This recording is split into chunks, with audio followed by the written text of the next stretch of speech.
Pakistan fastest cooling barrel refrigerator, cooling का नया standard.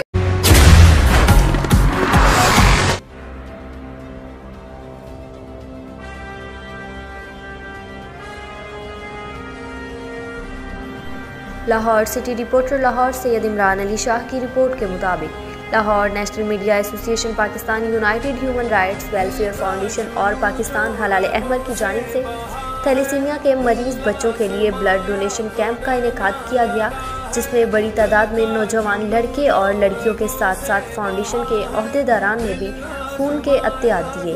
इस मौका पर chairman national media association Pakistan Chaudhry Shahbaz Arai ने खसूसी शिरकत की और खून का अतिया दिया। इस मौका पर इनका मीडिया से बात करते हुए कहना था कि मुझे ये देखकर बहुत अच्छा लग रहा है कि हमारे नौजवान लड़के और लड़कियां अभी भी हमारी एसोसिएशन नौजवानों, ख़वातीन और बुजुर्गों की खिदमत के साथ साथ थैलेसीमिया के बच्चों के लिए वक्तन फ़वक्तन कैंप का इनेकाद करके खून के अतियात जमा कर रही है। इस खिदमत में हमें पाकिस्तान हलाल अहमद की director health doctor Fauzia Saeed का खसूसी ताउन शामिल है। इनके बगैर इस नेक काम को पाया तकमील तक पहुँचाना नामुमकिन है।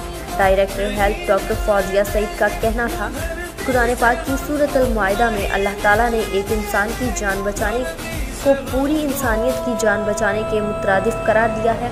माहिरीन सेहत का कहना है कि हर तंदुरुस्त इंसान को साल में कम से कम 2 मरतबा खून का अतिया ज़रूर देना चाहिए।